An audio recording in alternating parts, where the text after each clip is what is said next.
Hinton respectfully acknowledges that it is located on the First Peoples' traditional lands. We recognize this traditional territory to show respect and understanding to those who walk this land since time immemorial.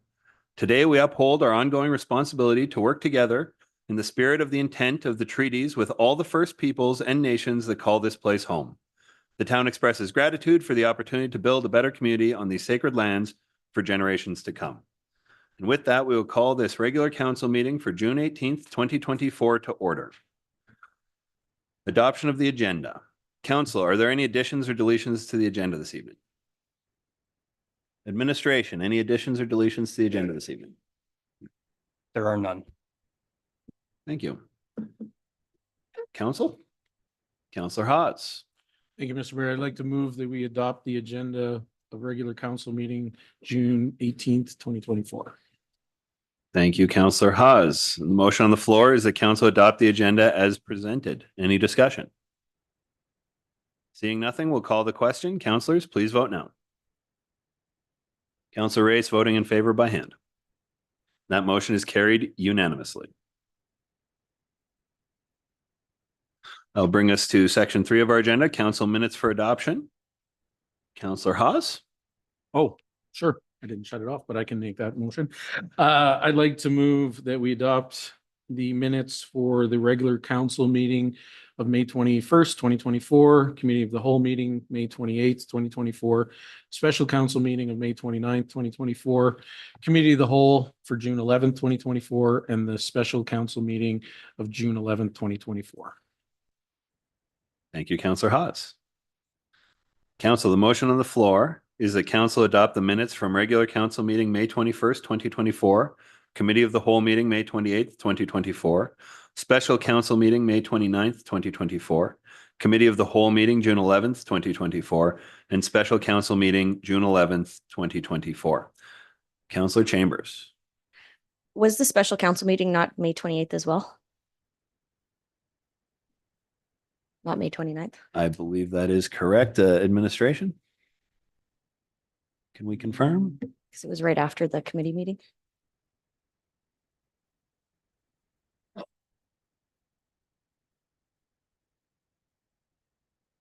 Good catch, Councillor Chambers. Through the mayor, no, I believe that it was the, we've had a lot of meetings in the last little while, but we did the May 28th and then we called one for the next day. And then on the June 11th, we did it on the same day. Thank you very much for the clarification, CAO Panasic. Council, any further discussion on the minutes? Seeing nothing, we'll call the question. Councillors, please vote now. And that motion is carried unanimously. That'll bring us to section 4 of the agenda this evening, Citizens Minute with Council. Minute with Council provides an opportunity where residents can address council regarding issues, events, celebrations, or concerns. To ensure a constructive and welcoming environment, please adhere to the following guidelines. Keep your remarks concise, limited to 1 minute. Address the chair of the meeting when speaking to council. Avoid asking questions as this is not a Q&A session, and maintain a respectful tone and language. First up for Minute with Council today, we have Ms. Terry Arsenault.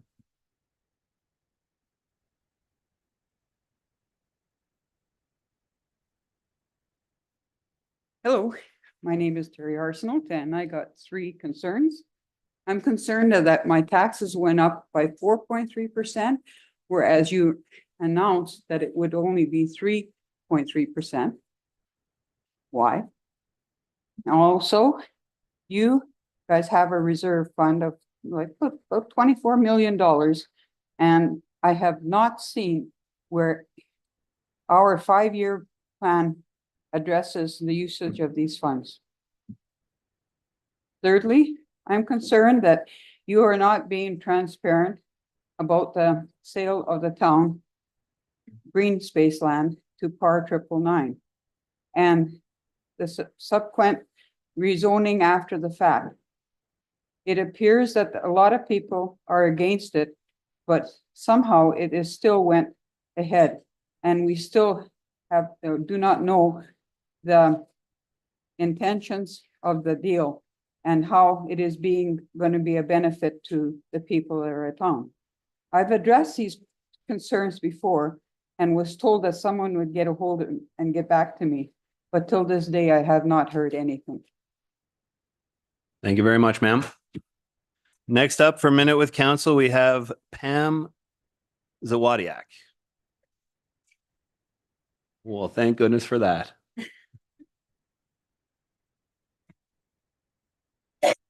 I'm Pam Zwadiak. I've been here for 40 years plus. I have some concerns about the drainage behind my property and my neighbors' properties. There's no sewer back there, and with the rains, the water table climbs up. And someone came to see me, and I haven't seen him again for over a month now. Got trees hitting that are growing around the power lines to my property, my neighbor's property. And yeah, I just got one visit and nobody else has contacted me or anything after that. So it's been 4 weeks.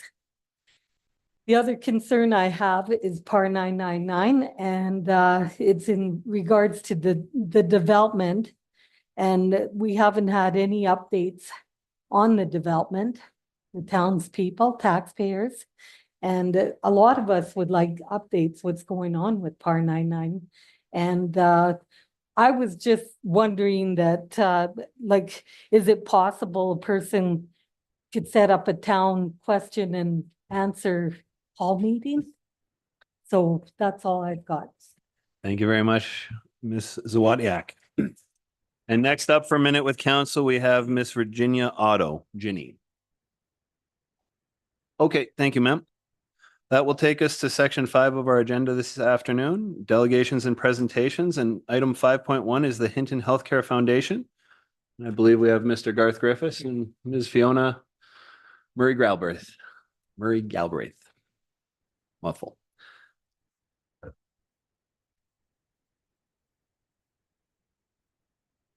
Good afternoon. We're here on behalf of the Hinton Healthcare Foundation and Hinton. Oh, I'll get Arch, it. Attraction and Retention Committee. Right, that's what I'm trying to say. So we're here today to talk about the state of our care or our primary care in Hinton. And we have a proposal to offer to, on behalf of the Hinton Healthcare Foundation, to the town of Hinton and asking for their support. With continuing changes in the Alberta healthcare system, Hinton, like many other communities, is experiencing significant impacts. The Hinton Healthcare Foundation was established by the Hinton General Hospital District in 1994. This occurred when the provincial government was phasing out local hospital boards and turning over responsibility to regional authorities. So we've been in the foundation since 1994. As a nonprofit charitable organization, we have dedicated our efforts to improving the quality of life for Hinton residents. This has been made possible through the continuous support and development of local health services, a testament to our community's unwavering generosity and commitment. Over the past 3 decades, our community's support has enabled us to significantly invest in healthcare. Can we increase the volume of the microphone a little bit? Or, yeah, sorry. There you go. Okay, thank you, sir.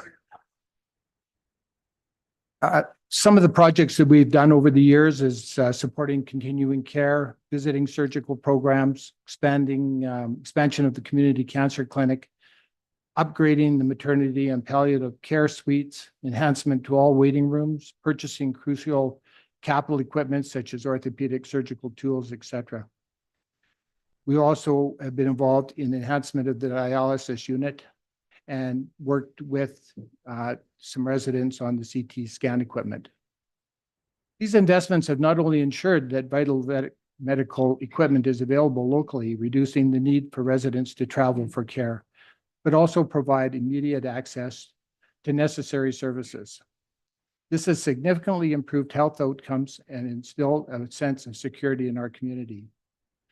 The high-functioning healthcare facility has also played a crucial role in attracting new residents to our community.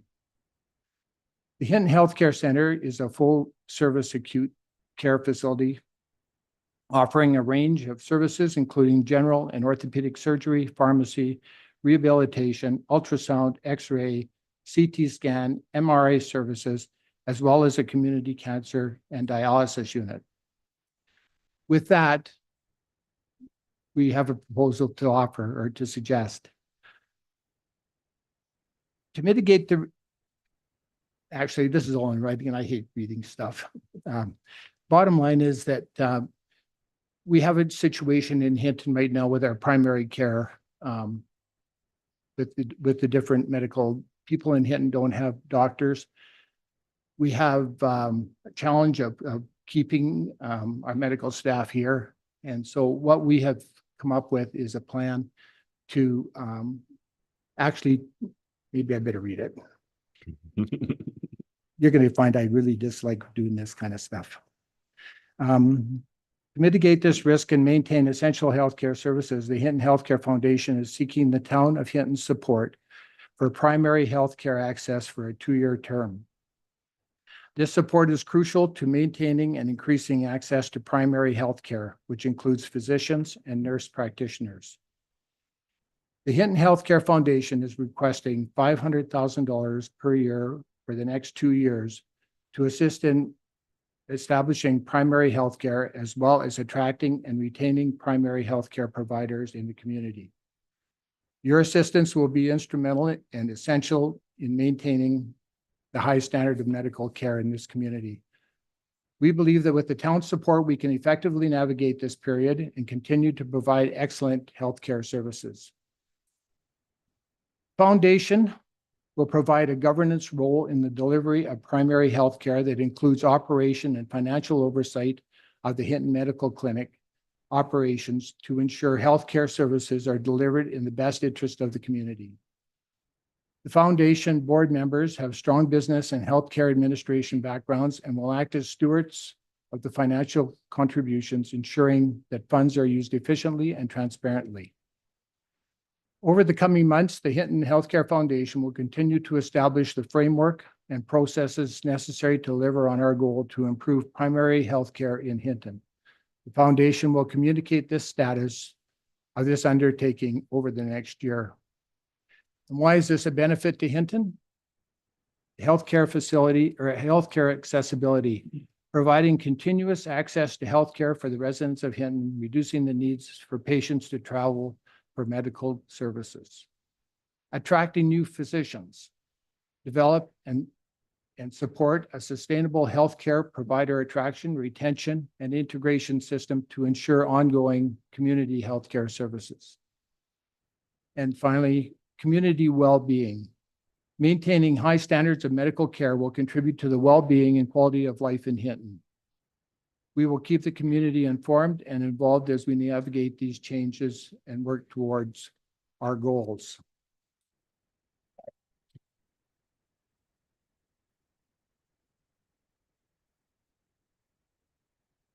We basically are this. We want to sustain, enhance primary care services in our community. And with your support, we think we can do this quite well. Thank you. Councillor Hawes. Thank you, Mr. Mayor. Thank you to Fiona and Garth for coming forward, and to the foundation as well for having this discussion and stepping up. My only question, and it may not have an answer at this time, but my thoughts are on past the 2 years. We're looking at a $500,000 operational fund for this year and next year, or whatever the amount may be. It may not work out to all that, but what is the plan the foundation has discussed after the 2 years? Because the reason I'm asking is the concern that are we as a community going to start to fund our primary care when it really is our provincial responsibility? So any comments on that? I totally agree with you. I don't think this is a municipal responsibility at all, but unfortunately, right at this moment, it has to be. But I'm really hoping that within 2 years, the Alberta government will get their act together and put this in. That's probably not nice to say, but that they will come up with the right plan and do this. Plus, I think they should support us even now. I don't think we should just just because you guys are going to work with us to do this. We need it because we need healthcare in our community. And right now it's the best and easiest way to do it.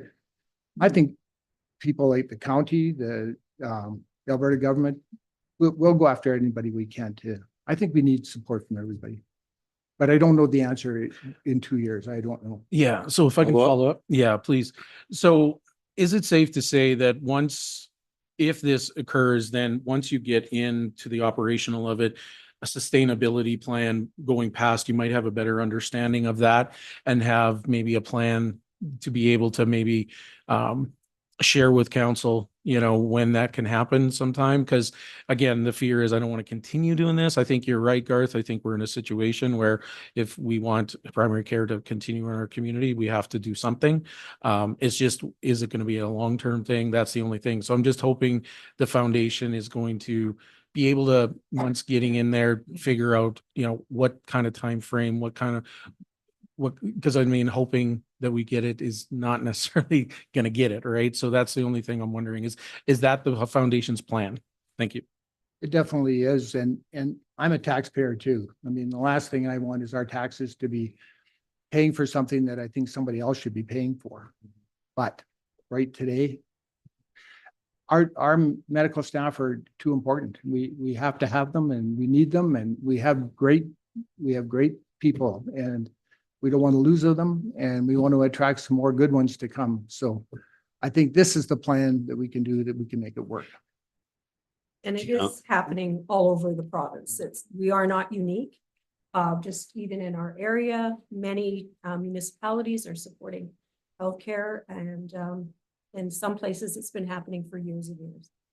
We've been just very lucky that we haven't had the need to come forward and ask for partnership and support for our medical care and primary care access. Thank you. Councillor Maguhn. Thank you, Mr. Mayor. I'm going to save a lot of my comments, obviously, for the action item that comes after, but I do want to focus on, call it an agreed statement of facts.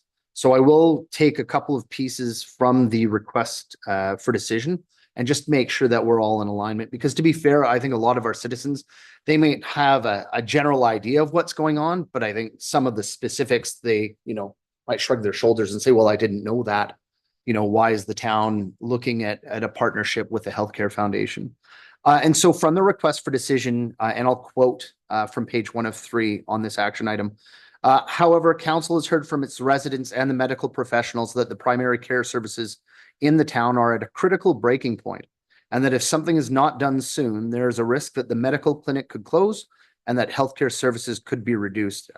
I'll go on to a couple other points, but is that accurate? That's your understanding? That aligns with everything that you've seen? Yes. Okay. And then along with that, and I think this is where people would agree because they've seen it at the frontline service level. Until recent years, Hinton has enjoyed a robust complement of primary healthcare providers. Our understanding is that prior to COVID-19, Hinton had approximately 15 doctors, and currently we have 8. And I think that's probably an optimistic 8 based on some of the things I've heard out in the community. Is that? And some of those are part-time. Perfect. Okay. I'll leave it there for right now, Mr. Mayor, and I'll save the rest of my comments for later. Thanks. I appreciate it. Thank you, Councillor Maguhn. Councillor Race. Thank you, Mr. Mayor. So the question I have is, right now, the ask is 500,000 a year. As we attract more doctors, keep more doctors, and they contribute to the clinic, then that ask of 500 will decrease. Is that correct? That's our hope, Joanne. Yeah. I mean, our Councillor Race, I'm sorry.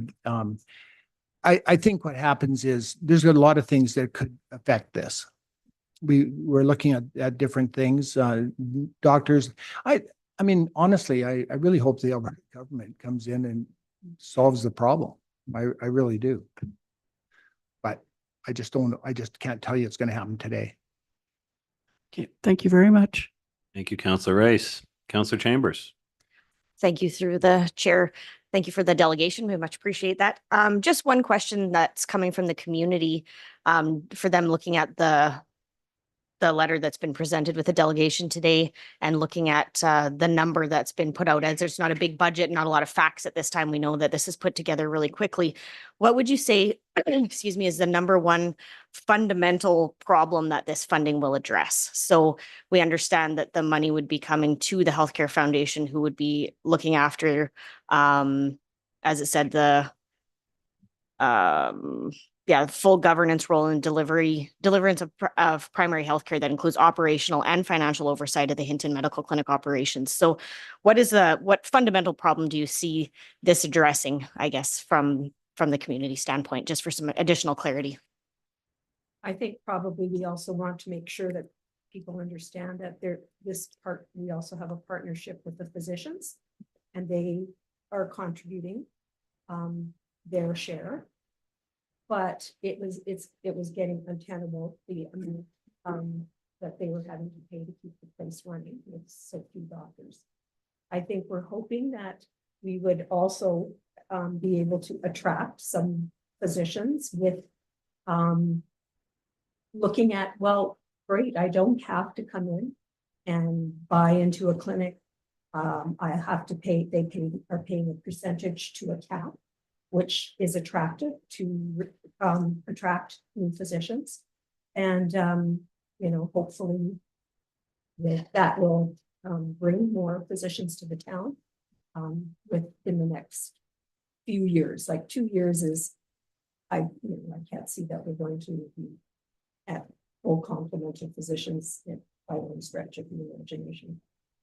We're hoping that will bring more interest in funding it. Let me follow up. Please.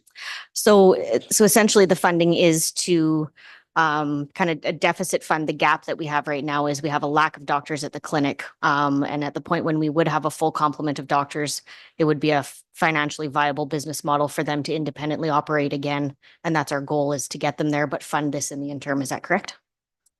Yeah, Thank you. I would suggest that's one of our goals. I mean, Yeah. there's other goals too, but It definitely is to fund the gap.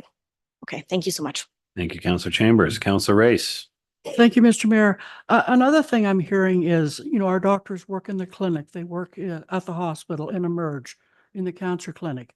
And then they have to come back to the clinic and talk about, who are we going to use? And Max, who are we going to use? Tell us, like, they have to go back and run the business, where what they want to do is take care of us. So you stepping in is taking that burden away from them. that's exactly right. And that's what other communities are working with as well.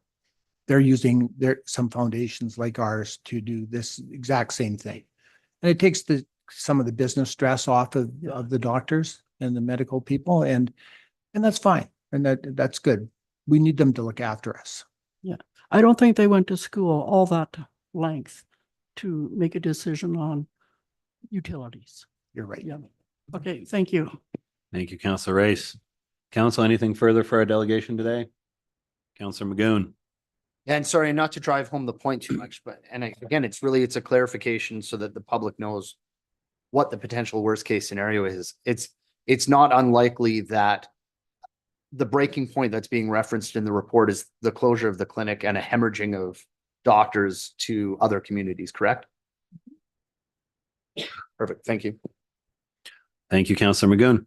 Thank you very much, Mr. Griffiths and Ms. Murray Galbraith. Have a wonderful day.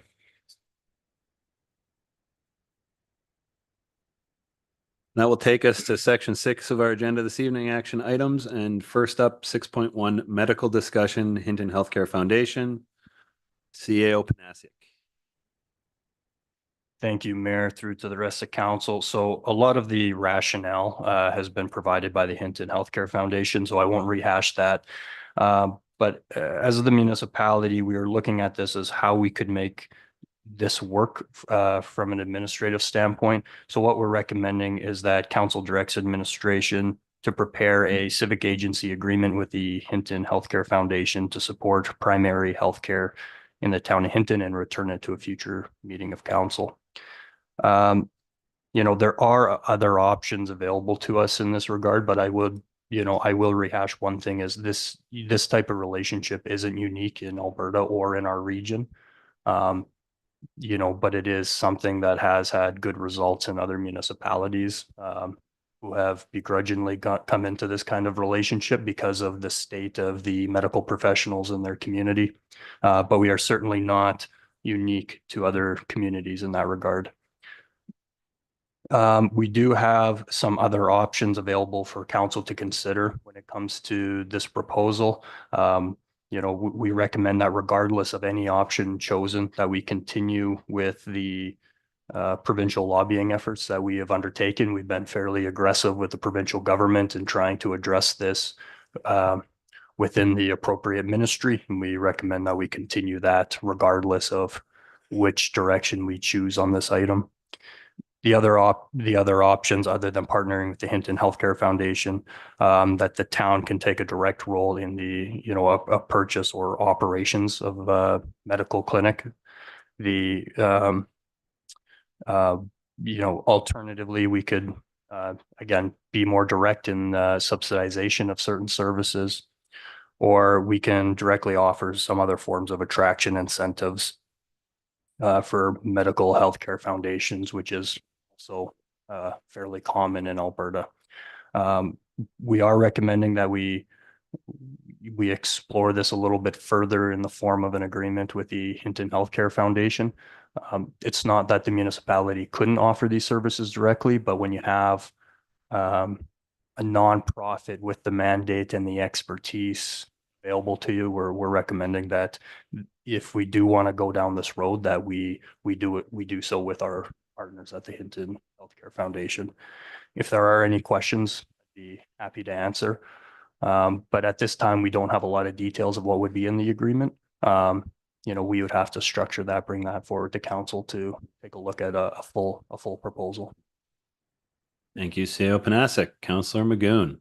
Thank you, Mr. Mayor. I'd like to make the motion that council directs administration to prepare a civic agency agreement with the Hinton Healthcare Foundation to support primary healthcare in the town of Hinton and return to a future meeting of council. And if I can speak to that, please. Go right ahead.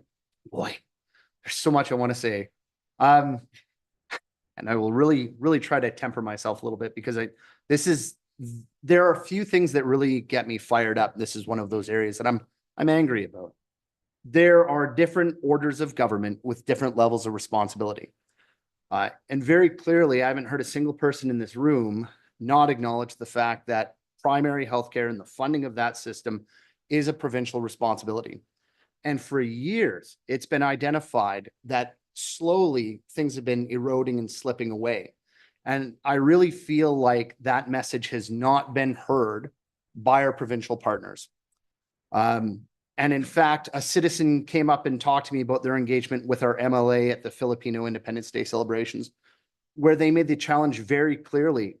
This is not about towns having to offer loans or financial incentives. The province has a responsibility to offer high quality public health care to our citizens, and that's not happening. There's no reason why people in this room should have to wait for walk-in or weeks on end to try and see their physicians or their doctors. It's not acceptable. But at the end of the day, I think what we're faced with as a town council is a very real situation being brought to us by our healthcare foundation and their strong partnership with our physicians to say, listen, if you want to maintain healthcare in our community as a town, it's not fair to you, but you have to do something. The buck is going to stop with you. You have a chance to stop, an emergent situation from arising or getting any worse. And that's why we're looking at this. I don't like it. I don't think it's fair to us as a community. And I think somebody needs to hold our provincial politicians accountable for doing their job. That's not happening. But we're left with action right now. And so that's why I'm comfortable making this motion, even at the cost of $1 million over 2 years, potentially. Thank you. Thank you, Councillor Maguhn. Councillor Race. Thank you, Mr. Mayor. Of course, I will support this. I do have a question to admin. The money that we would be supporting this endeavor with, does that cover mortgage payments on the building and taxes? CEO Panasic, are you prepared to answer that at this time?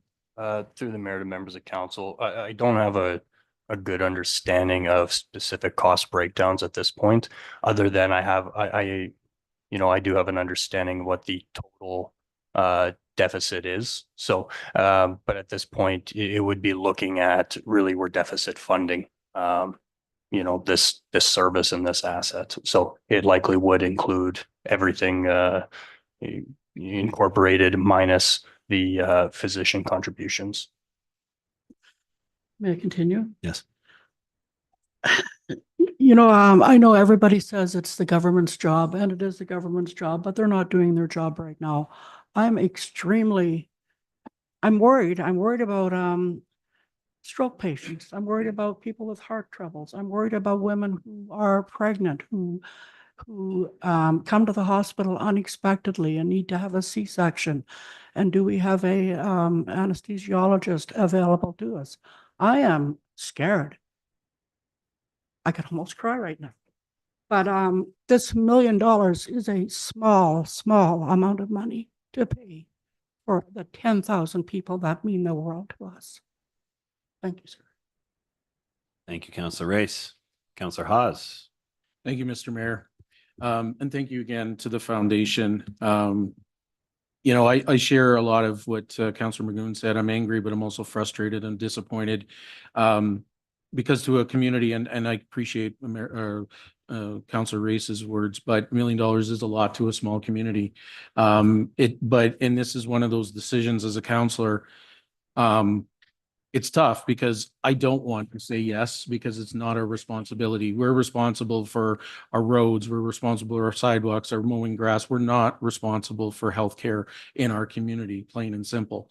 But at the same time, I know it's the right thing to do because we are at a critical point. We need healthcare in our communities.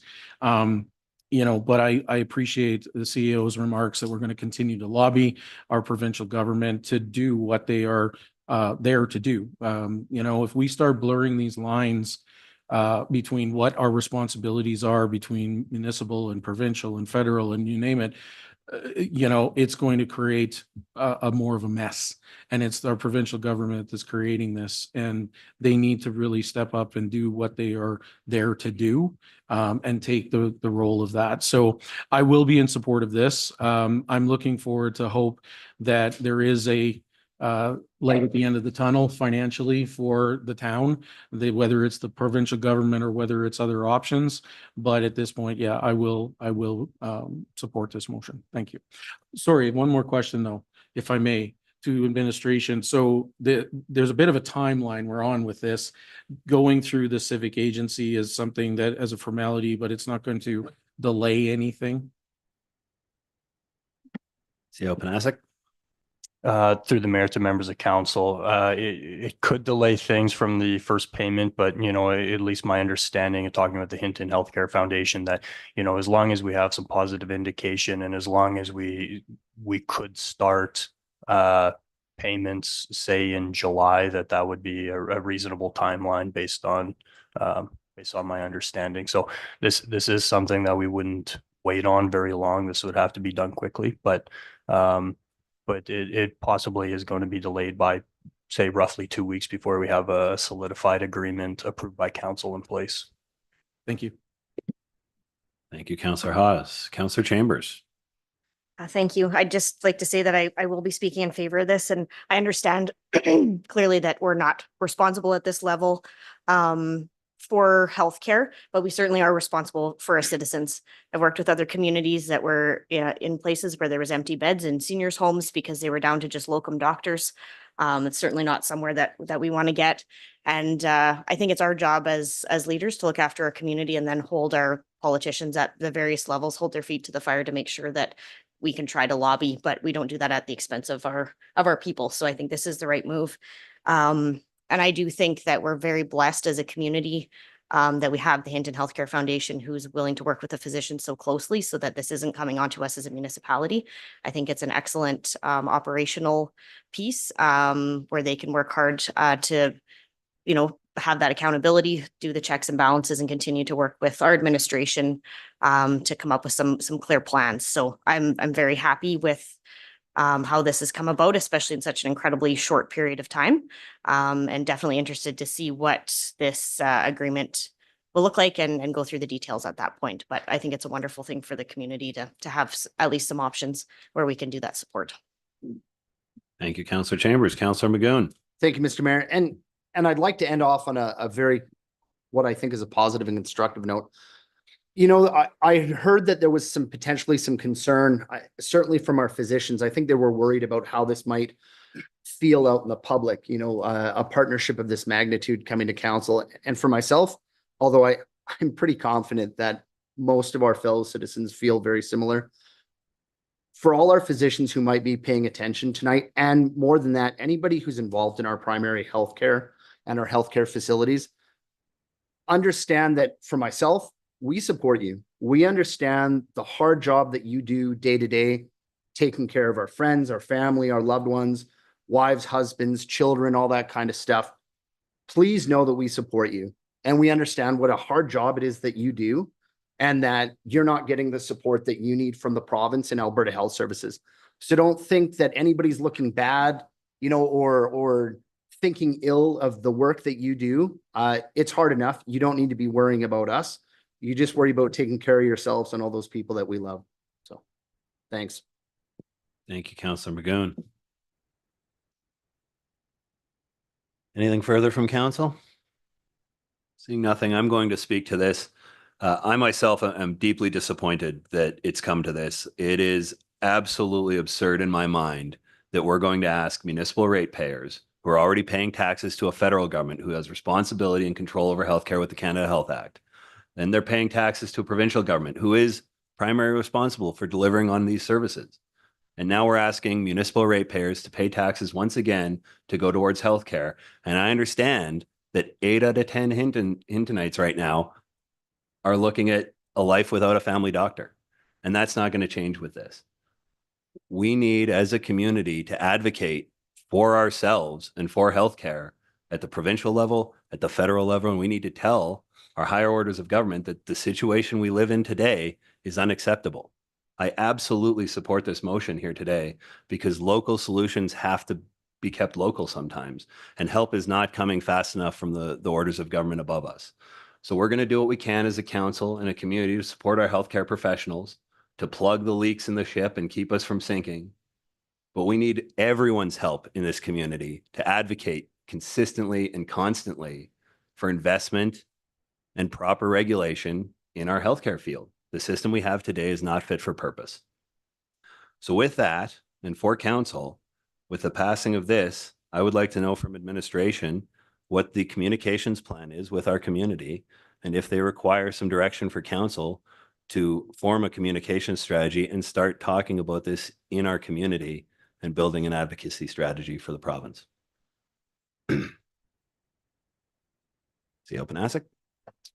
Through the mayor to members of council, if there's a specific advocacy strategy or anything along those lines that council would like to be developed, I would require a motion to do that, but we can certainly bring that alongside. You know, maybe not at the same time, but after we work out the details of the agreement, bring an advocacy strategy forward to council. Thank you. And CEO Open ASIC, I do have one more question for you. If it were the will of council to have a town hall or two over the next couple of weeks while this plan is being developed, so that we can both get feedback from the community and help inform the community of what our situation is, would that interfere with administration's ability to get this agreement drawn up in a timely manner? Through the mayor and members of council, no, the two can happen in parallel. Thank you, CEO Open ASIC. So council, I remind you all that the motion on the floor is that council directs administration to prepare a civic agency agreement with the Hinton Healthcare Foundation to support primary health care in the town of Hinton and return to a future meeting of council. Any further discussion? Seeing nothing, councillors, please vote now. And that motion is carried unanimously. Does council have anything else for item 6.1 on the agenda this evening?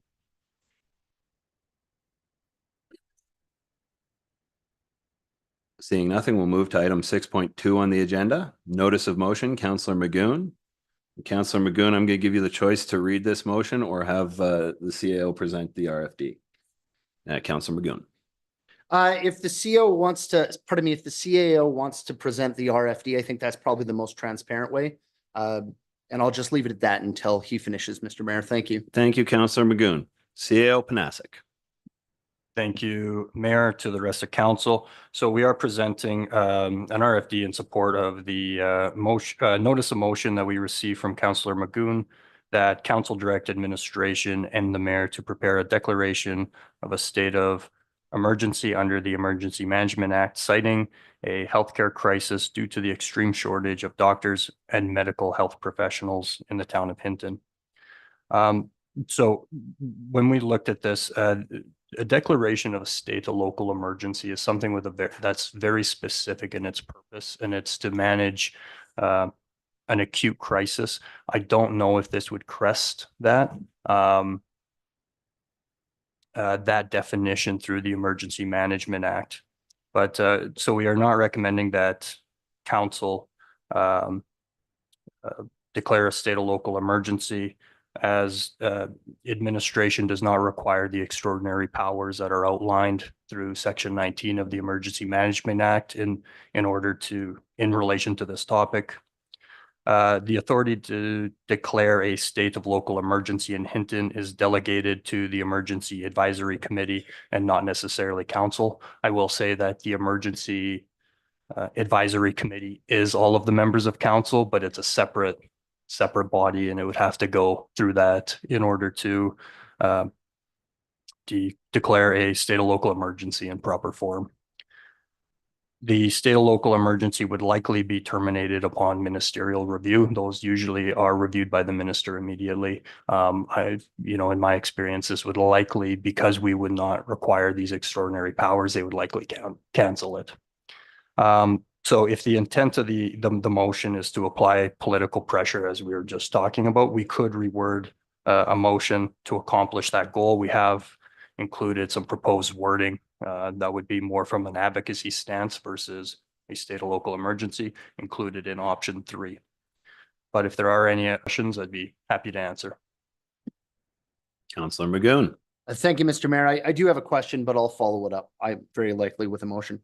Understanding CAO Panasic, the delegation of responsibility, the Emergency Management Act under Section 21(1) declares that a local authority may at any time, when it is satisfied that an emergency exists or may exist in its municipality, by resolution or in the case of the minister responsible, et cetera, make a declaration of a state of local emergency.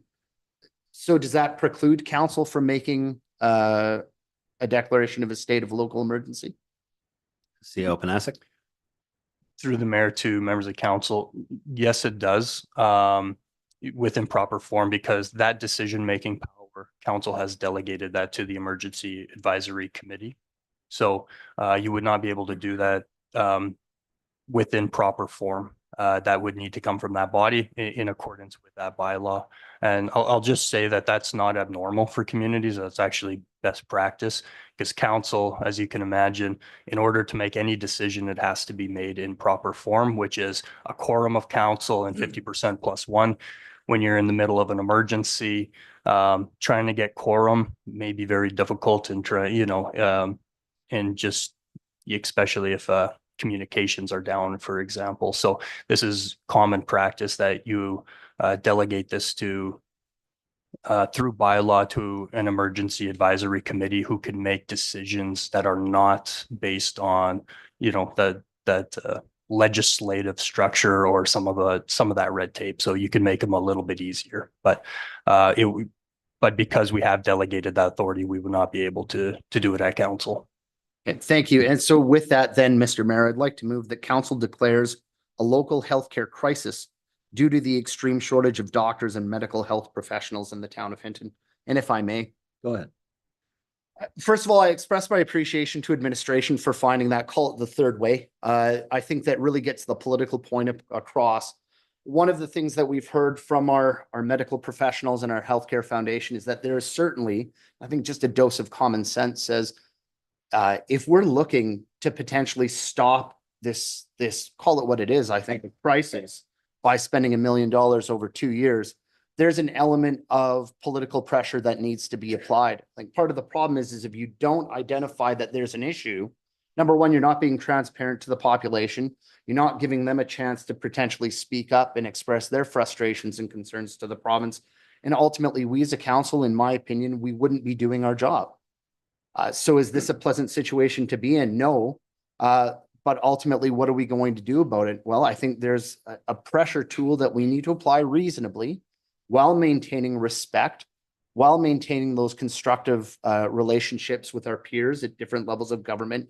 But by saying, listen, we have a concern, we have a real problem, and we need you to step up and being partners in solving it. And obviously, we're not the only ones in the province. So what level of problem is it that we're willing to let go by before we call our provincial partners to really take some action? And I think this is something we can do. Administration has indicated that it's proper and that we're not stepping out of our lane by doing so. And I think we're making an appropriate statement, and I'm asking council for their support moving this forward. Thank you. Thank you, Councillor Maguhn. Oh, for CAO Panasic, because you've written or your staff have written these options, what is the definition of a local healthcare crisis? And what would that declaration allow administration to do? Through the mayor to members of council, there is no definition of a local healthcare crisis. This is really a political declaration that would very clearly provide the provincial government with council's stance on the issue, and that's really about it. I would equate a very similar process to the declaration of an agricultural disaster. That's actually very common in rural communities, and that's done. Some communities do it quite often. That's nothing that's dictated, and that doesn't open up any avenues through the provincial or federal government, but it is something that's done as a lobbying effort, and it's just very transparent and easy to understand way of getting a point across to the different levels of government, as well as the residents of the community. Thank you, CAO Panasic. Councillor Hawes. Thank you, Mr. Mayor. I will be in support of this. I got to be honest, I wasn't totally convinced on the emergency, but I do believe this is a crisis.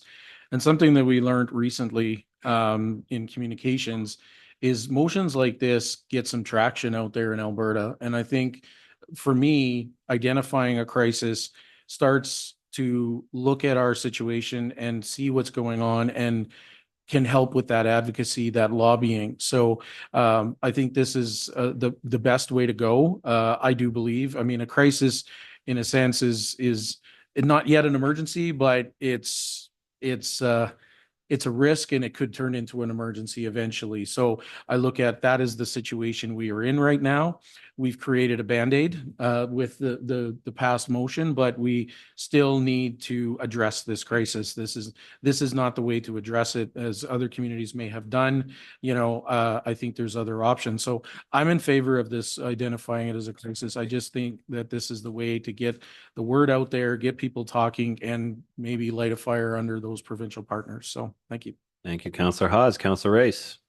Thank you, Mr. Mayor. I think it's a real pity. I would have supported Councillor Maguhn's state of local emergency. Like, when can we say this is an emergency? When 10,000 people don't have a doctor? When we have to shut the hospital down? I'm 73. Never in my life have I not had a doctor. And I had to wait this long to get this old to make it happen.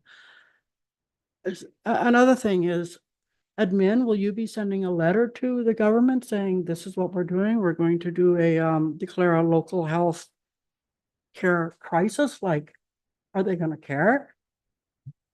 Like, who gets that information to them? CAO Panasic. Through the mayor to members of council, yes. If council makes this motion, we will be following up with probably starting with our local MLA as well as the health ministry. Thank you. Councillor Chambers. Thank you. I would not have been supporting the declaration of a state of emergency under the Emergency Management Act. for a multitude of reasons. But I just didn't think we were quite there yet. I feel like since the original motion was put forward by Councillor Maguhn, there's been an absolute ton of work that's been put in by the Healthcare Foundation, by the doctors, by our administration, by the MLA, by the ministry. We've had some good traction with, meetings with ministers, different things like that. I think calling that an emergency when you're getting attention at all these different levels wouldn't be appropriate. However, I do support item number 3 as presented by Councillor Maguhn for the simple fact that I think if it helps leverage the lobbying effort, which we've been talking about all night, I think that's very appropriate. And I think it's just a good reassurance to our citizens that we do understand that there's a crisis, not a crisis that money's going to fix, that there's more work that needs to be done. And hopefully in some fashion, it will help us continue to keep that lobbying consistent and straightforward and on the books. And so I'm happy to support the motion made tonight by Councillor Maguhn. Thank you, Councillor Chambers. Councillor Haas. Thank you, Mr. Mayor. I just have one question for administration, and it's around getting the word out. I appreciate we'd be sending letters to the government. I mean, again, recently having communication workshop, I think that social media will catch on to this as well. But I guess my other question is, would it be reasonable to send a motion such as this to the media to get some traction on that? Maybe, to we got our local media, but I mean, outside our community, to advocate, to where, whether it's the CEO or the mayor, get a phone call from the media to tell us more about what is the crisis about. And is that reasonable to do as well in a situation like this? CEO Panasic. Through the mayor to members of council, yeah, absolutely. Yeah, we can absolutely do this. I know that, some of our activity related to healthcare in the last little while has received some media attention. So, I don't see any harm in getting ahead of that with the media. That's all ultimately, if we want our voices to be heard, that's a good way to get the message out. So we could absolutely do that. Excellent. Thank you. Thank you, CEO Panasic. Councillor Maguhn. Yeah, just for council's information, at 6:30, Ched had reached out and wanted some more information about the original motion. I haven't responded. I feel more comfortable with once council makes a decision. We have procedural bylaws for this, then the mayor can own it as the voice of council. But that's a contact that I can forward to the mayor so he can speak more appropriately if it's the will of council following a vote. Thank you. Thank you, Councillor Maguhn. Council, anything further on this item?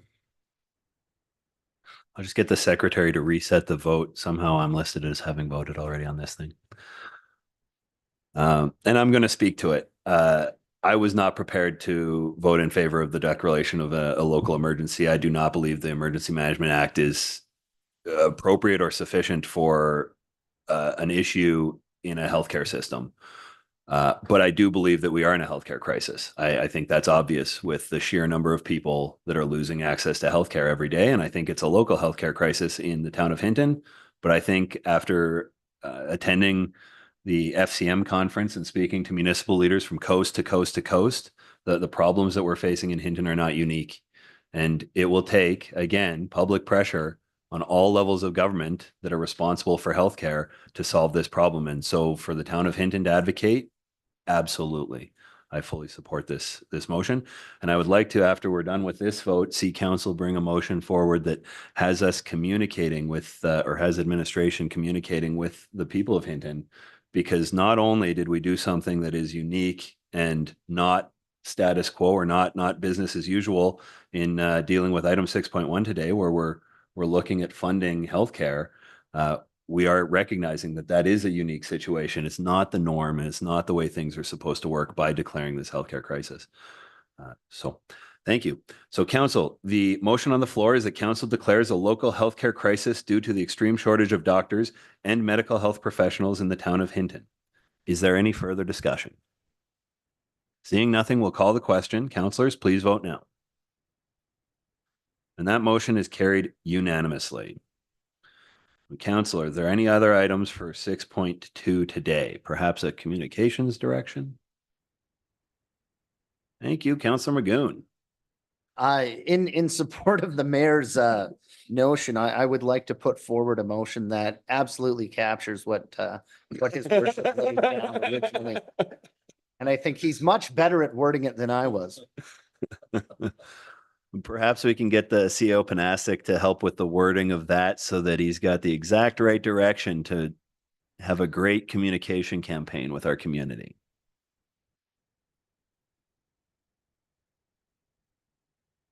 I apologize for the moment of levity. That was an emotionally heavy section for me, so thank you. Absolutely. And Councillor Maguhn, thank you for bringing this one up. As we know, communication's been a difficult challenge in the era of social media and the changing environment. And we do need to make sure that our administration is fully supported in communicating these difficult topics.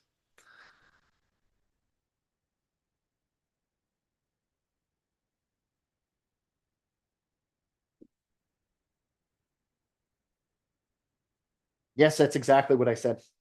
I'd like to move that council directs administration to prepare a communications plan when it comes to the state of primary healthcare in Hinton.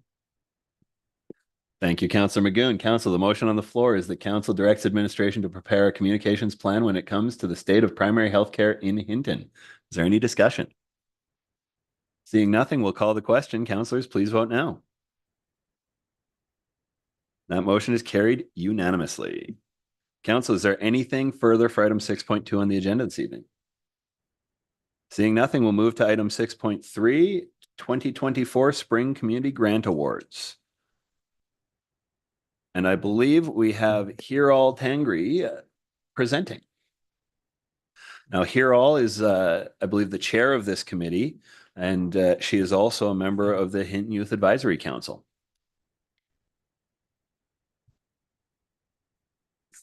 Thank you, Mayor and Council. Hiral and I are going to co-present, so I'll just present a little bit of background on the program and Hinton's budgetary stance on this one, and then Hiral will take it from there to let us know what the committee's findings were and their recommendations as well.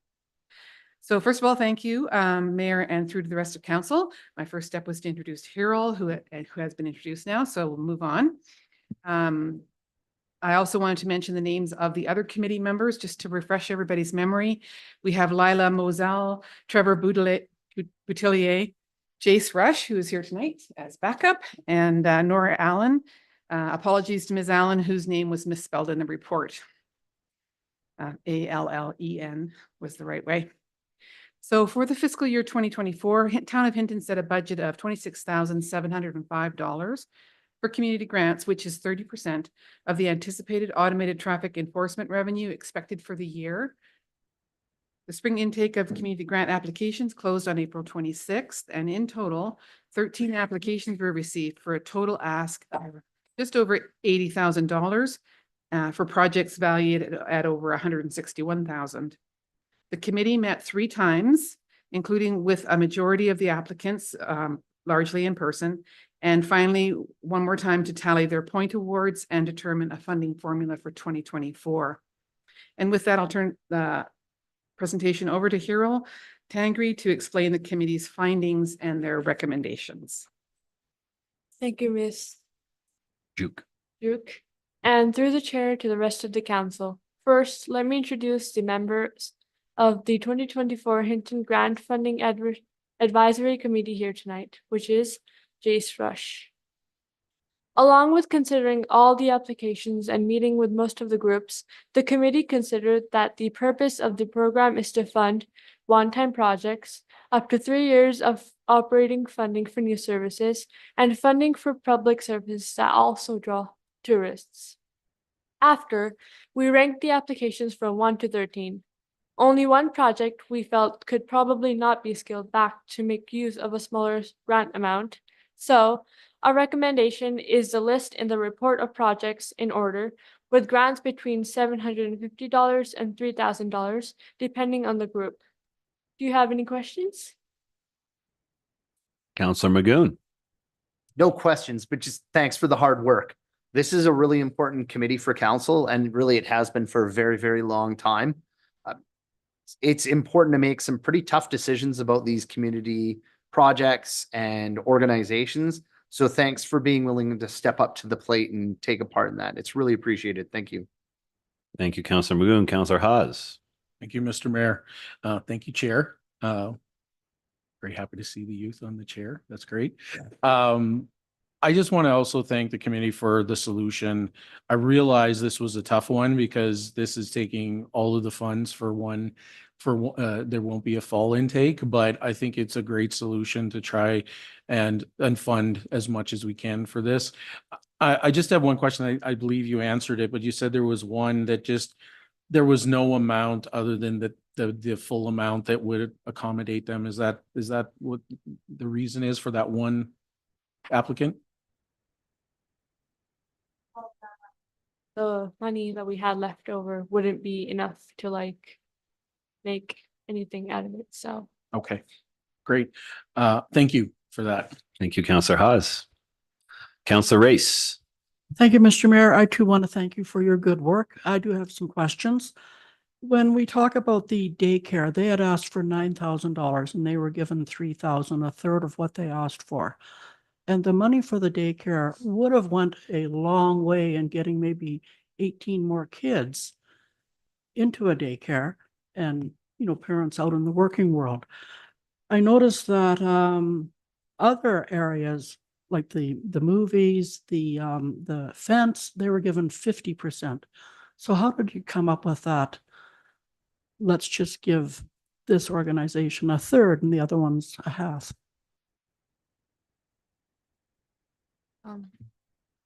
Go ahead, Hiral. So our It's on. so our condition was that we would like give the committees half, but like it would only be like the lowest we could go was 3,000 we would give them, so. And would you like to add something to that? Yeah, I'll add a little bit to that. So the concern might be that with $3,000, could the group still fund their project? We did check that with each of the groups that presented in person to make sure that a partial grant would still suffice to allow them to move forward with it. This particular group plans to leverage any funding that they do get from the town of Hinton for further grant applications with the province and possibly Yellowhead County, depending on if they're eligible. I think not this one, but some other ones are going to try and leverage that.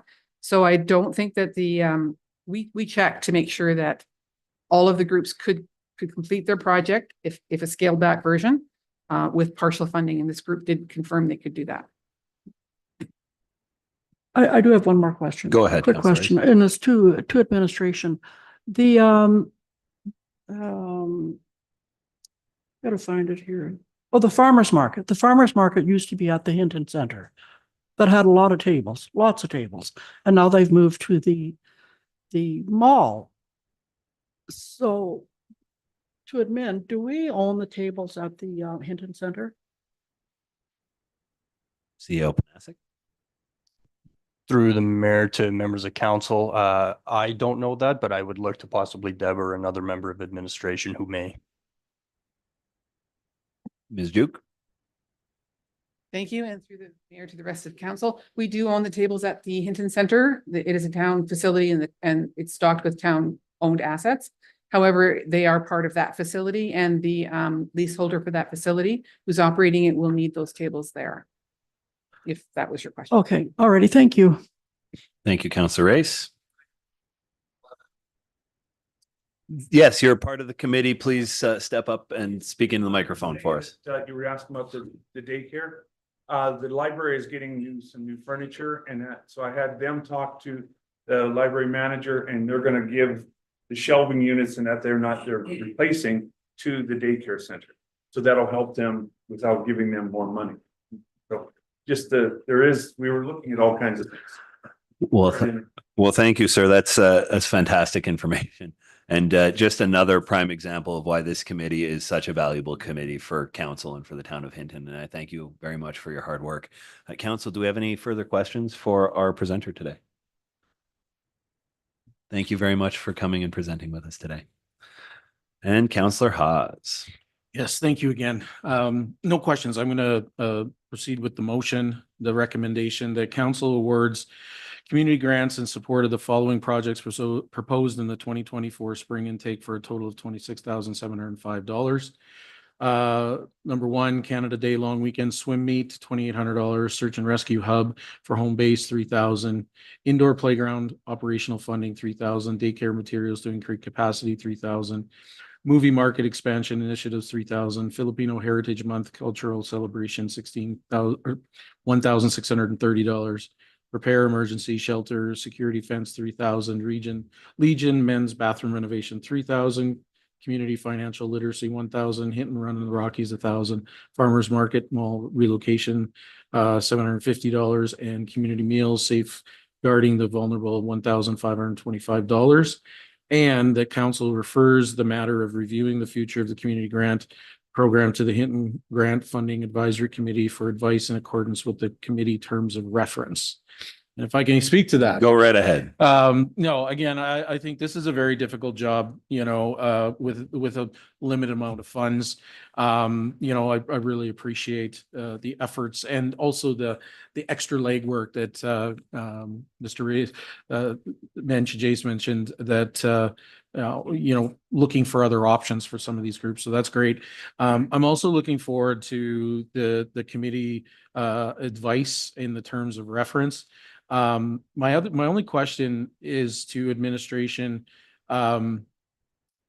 because we're at a point now where, again, we're not going to have a fall intake, and the lack of ATE right now, I know that that's coming in the future, but will there be, or is there going to be a report of some sort coming to council to how do we continue the community grant program, you know, without using maybe ATE dollars? But is that coming to us? Is that captured at all in this motion, or it's just simply the terms of reference?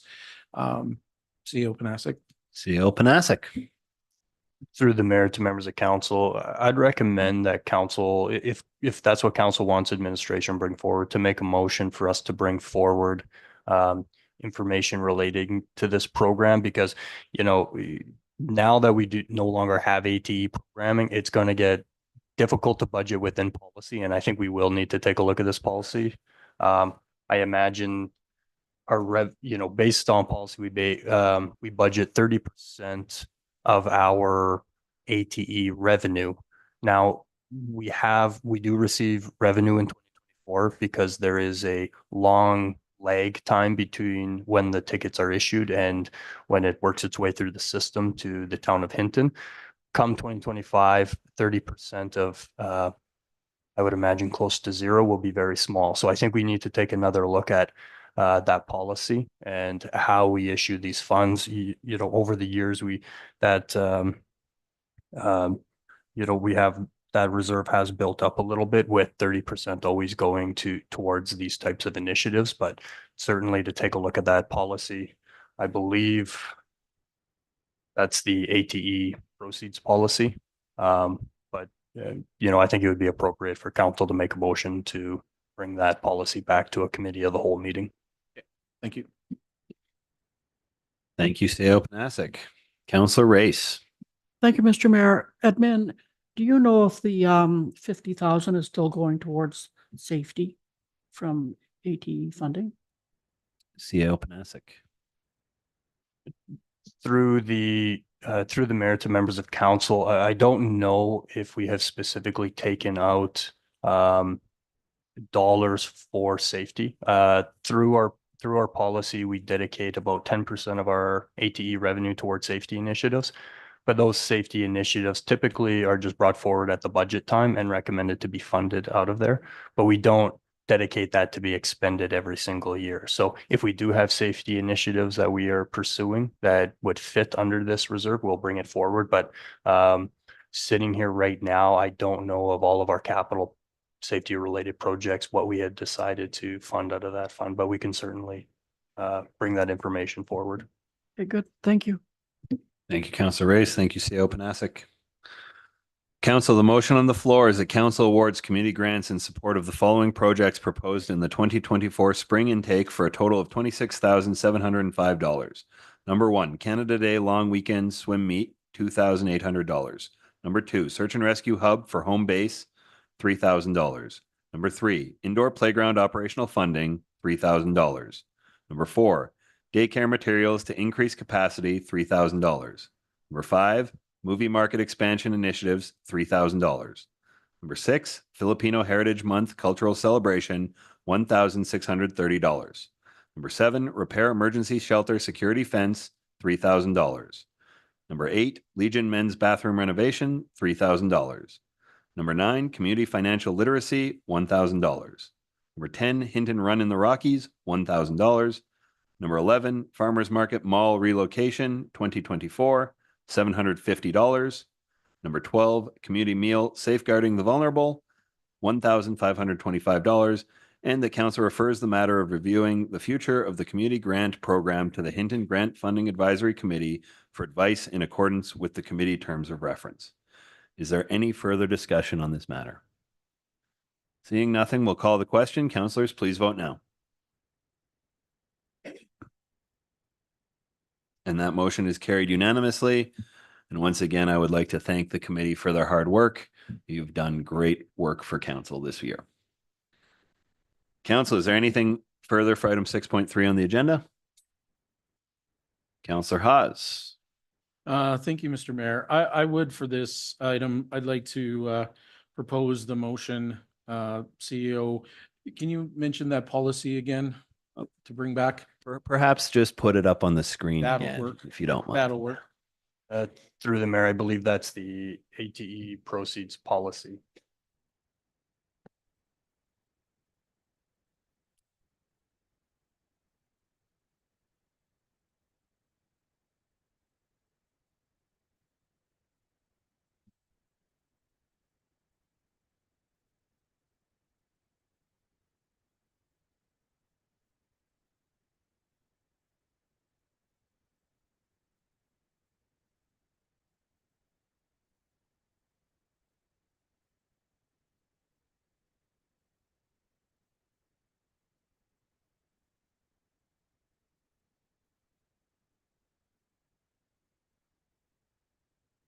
Thank you, Ms. Davy Campbell. Yes, that is the motion I would like to make. I think it's about time that we have a conversation about this policy.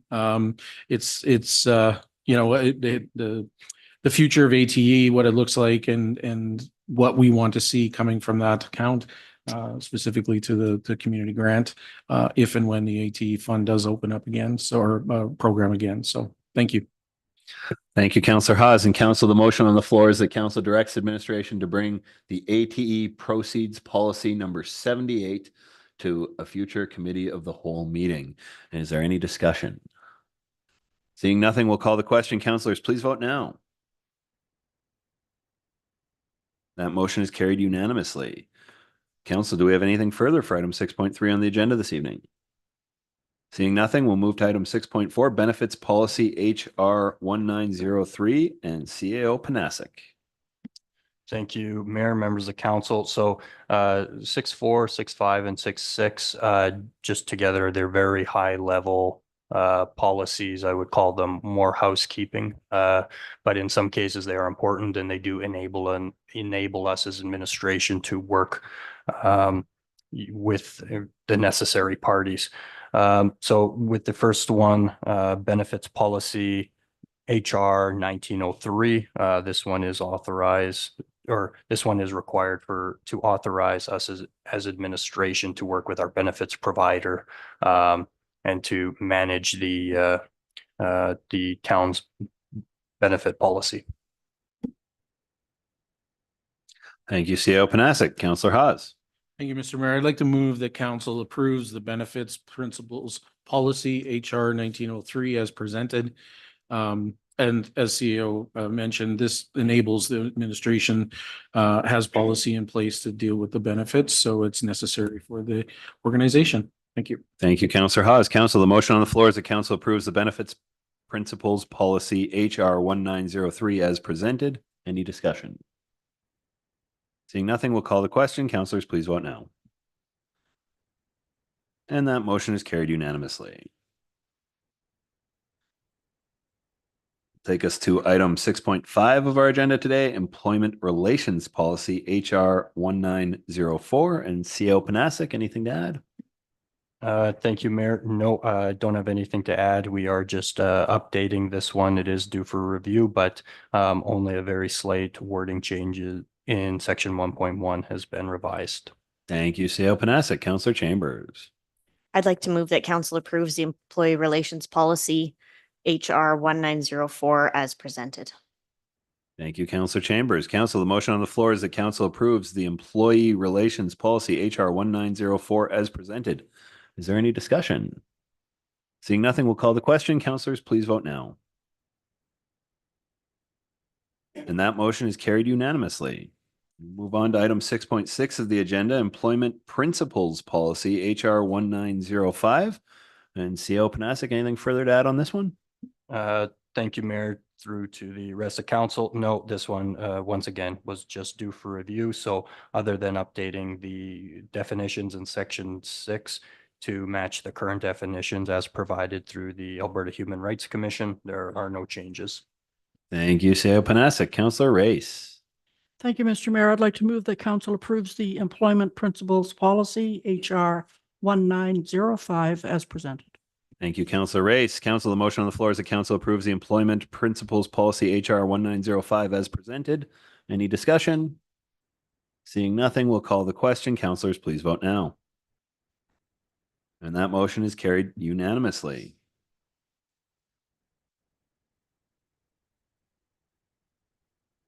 That will take us to item 6.7 of the agenda today, Junior Forest Wardens Association Property License. CO Panasic. Thank you, Mayor. I will turn this one over to Ms. Juke. Thank you. And through the mayor to the rest of council, this request for decision follows the discussion item on the Committee of the Whole meeting agenda of June 11th. Highlights are that providing the Hinton Junior Forest Wardens Association with a new 10-year license to use, replacing their current one, will allow this nonprofit group, youth group, to accept a free grant and enhance their facility.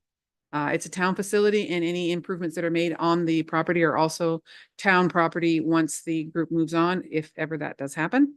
They are a 30-year group at that location, however, and they've contributed education and outdoor activities to Hinton youth over all of that time.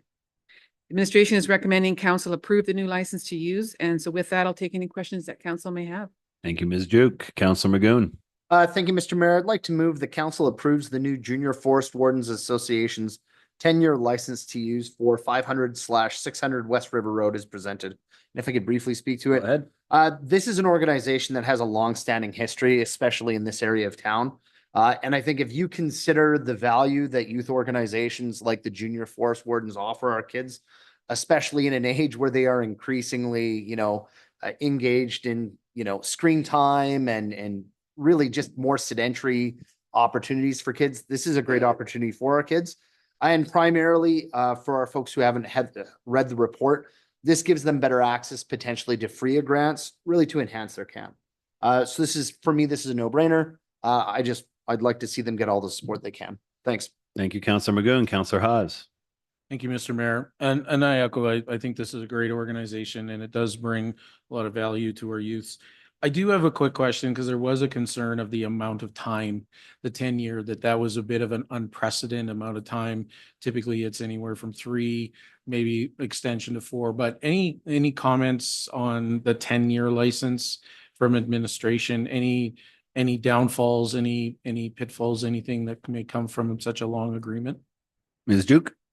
Thank you to the mayor, to the rest of council. On the contrary, I would say that the license contains a very generous and easy to utilize exit clauses that will allow the town to move the group off into an appropriate location with support should the land ever be required by the town for any reason at all. And so I think that although it is 10 years, which is lengthy, there's also every opportunity to get the land back if it's needed, especially in even short notice.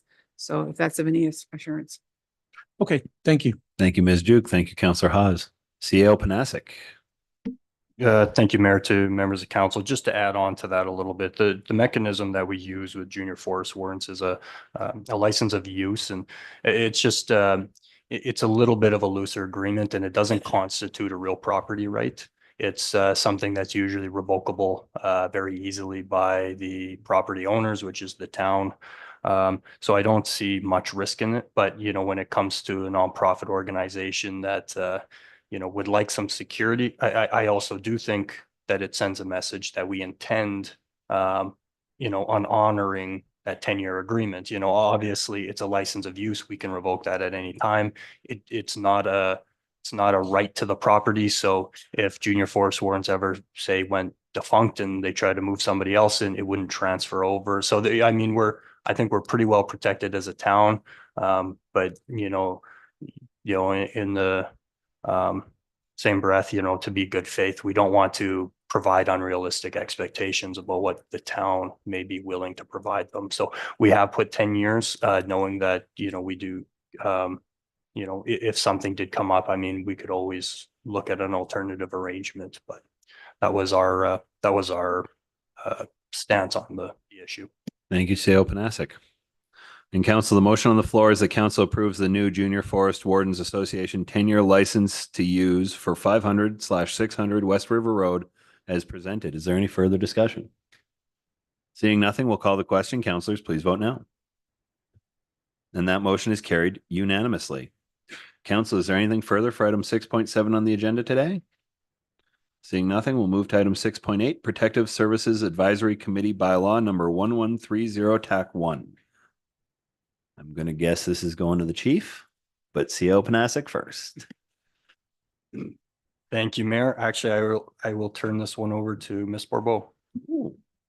Thank you, Council. On June 11th, 2024, at the Committee of the Whole meeting, committee had an opportunity to review the recommended changes to the what's called Police Services Bylaw, and one of the big changes is the name change to Protective Services Advisory Committee. We felt the changes that were recommended and brought forward at the June 11th Committee of the Whole meeting created a better avenue for us to have advocacy as well as direction, and including the various members of the town when necessary in working. It's quite a lengthy report, and I wasn't at the June 11th meeting, so I don't want to regurgitate a bunch of the verbiage. So with that, I'll leave it to any questions that you may have. We are looking for 3 readings today, or which would require to go unanimous consent to have the 3rd reading. So with that, any questions? Thank you, Ms. Bourbeau. Council? Councillor Maguhn. Thank you, Mr. Mayor. I'd move that council give first reading to the Protective Services Advisory Committee Bylaw number 1130-1. Thanks. Thank you, Councillor Maguhn. Council, the motion on the floor is that council give first reading to Protective Services Advisory Committee Bylaw number 1130 TAC 1. Any discussion? Seeing nothing, we'll call the question. Councillors, please vote now. And that motion is carried unanimously. Councillor Haas. Thank you, Mr. Mayor. I'd like to move the council give second reading to Protective Services Advisory Committee Bylaw number 1130-1. Thank you, Councillor Haas. Council, the motion on the floor is that council give second reading to the Protective Services Advisory Committee Bylaw number 1130 TAC 1. Any discussion? Seeing nothing, we'll call the question. Councillors, please vote now. That motion is carried unanimously. Councillor Race. Thank you, Mr. Mayor. I would like to move that council give unanimous consent to move to 3rd reading of the Intermunicipal Subdivision and Development Appeal Board. Can I break you for a second there, Councillor Race? You're reading the wrong sheet, I'm afraid. No. The next item, yeah. Okay. I'll move that council give unanimous consent to move to 3rd reading of the Protective Services Advisory Committee Bylaw 1130-1. Thank you, Councillor Race. Council, the motion on the floor is that council give unanimous consent to move to 3rd reading of the Protective Services Advisory Committee Bylaw number 1130 TAC 1. Any discussion? Seeing nothing, we'll call the question. Councillors, please vote now.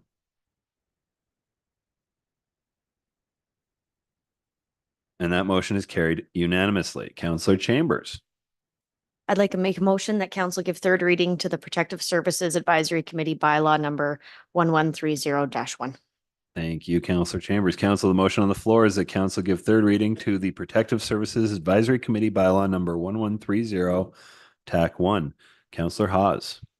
Thank you, Mr. Mayor. I just want to, I'll be in favor of this. I think this new bylaw, the wording of it, the clarity of it, the roles and everything just cleaned up a lot better. And you know, and I think it clarifies things, who's the parties at the table and what they're working towards. So I really appreciate this update. So thank you. Thank you, Councillor Hawes. Council, any further discussion? Oh, CO Panasic. Thank you, Mayor. Just one small thing, but I did promise to provide this information at the subsequent meeting. But when it comes to the election of chair, it wasn't absent. There was a question at committee that would refer to the committee's bylaw that has a process set out, which essentially is that amongst the members that they would appoint a chair at their first meeting as well as a vice. Thank you, CO Panasic. Council, any further discussion on this item? Then we'll call the question that council give third reading to the Protective Services Advisory Committee bylaw number 1130 TAC 1. Councillors, please vote now.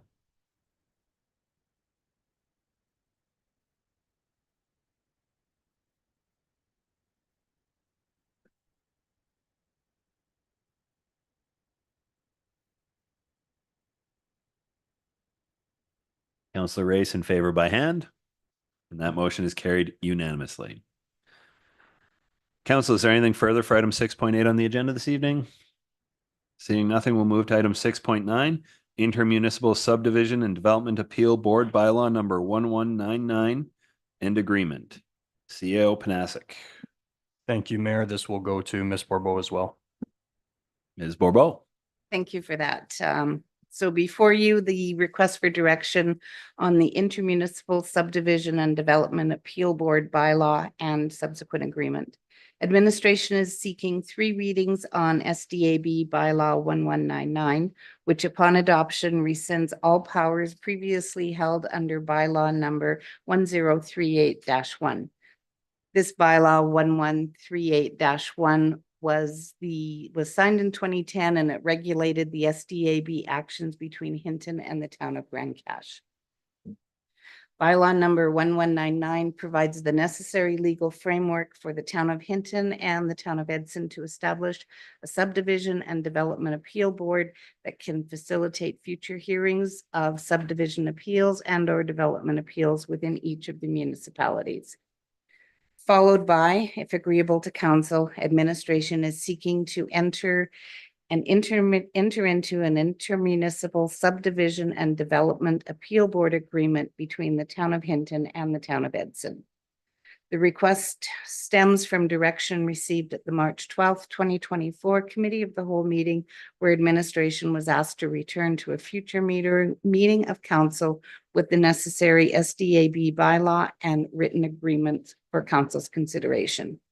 Administration supports these requests, and if adopted by council, looks forward to the positive impact and increased diversity an intermunicipal board can provide. Thank you. Thank you, Ms. Bourbeau. Councillor Maguhn. Thank you, Mr. Mayor. I'd like to move the council give first reading to the Intermunicipal Subdivision and Development Appeal Board bylaw number 1199. Thank you, Councillor Maguhn. Council, the motion on the floor is that council give first reading to Intermunicipal Subdivision and Development Appeal Board bylaw number 1199. Any discussion? Seeing nothing, we'll call the question. Councillors, please vote now.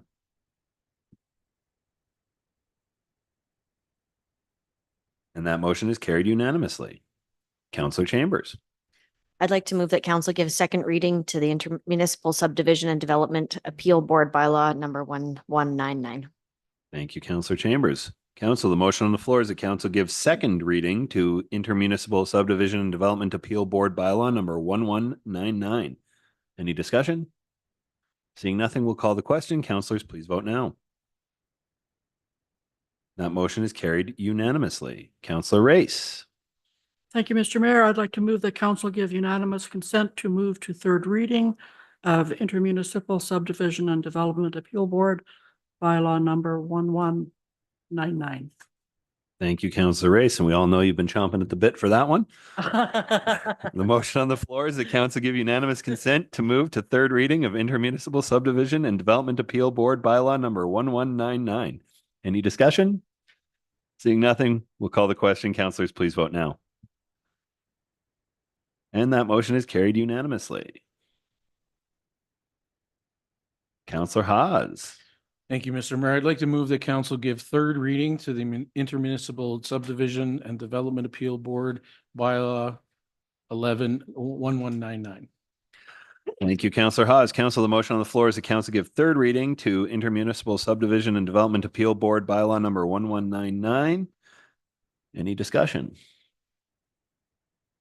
Seeing nothing, I will speak to this one quickly. This is something that is a requirement of the municipality, and we simply have to set this up. So with that, we'll call the question. Councillors, please vote now. And that motion is carried unanimously. And Councillor Haas, since your microphone is still on, we'll go for the last one. Sure. I'd like to move that council direct administration to enter into an intermunicipal subdivision and development appeal board agreement between the town of Hinton and the town of Edson as presented. Thank you, Councillor Haas. Council, the motion on the floor is that council direct administration to enter into an intermunicipal subdivision and development appeal board agreement between the town of Hinton and the town of Edson as presented. Any discussion? Seeing nothing, we'll call the question. Councillors, please vote now. And that motion is carried unanimously. Anything further from council for item 6.9 on the agenda? Seeing nothing, we'll move to item 6.10, Regional Assessment Review Board appointments. CAO Panasic, or is it going to Ms. Bourbeau? Ms. Bourbeau, go ahead. Thank you, Mayor. So before you, a request for decision on appointment of members to the Regional Assessment Review Board. The town of Hinton is a member of the West Yellowhead Regional Assessment Review Board, along with the municipality of Jasper, town of Edson, and Improvement District 12. Historically, the regional board rotates the designated chair and the designated clerk positions as a means to fairly share the responsibilities as well. The thought is that it increases training and it encourages interaction between municipalities on this. Legislatively, it is required for each respective council to formally appoint the official positions, and these appointments are to be reflected in the minutes.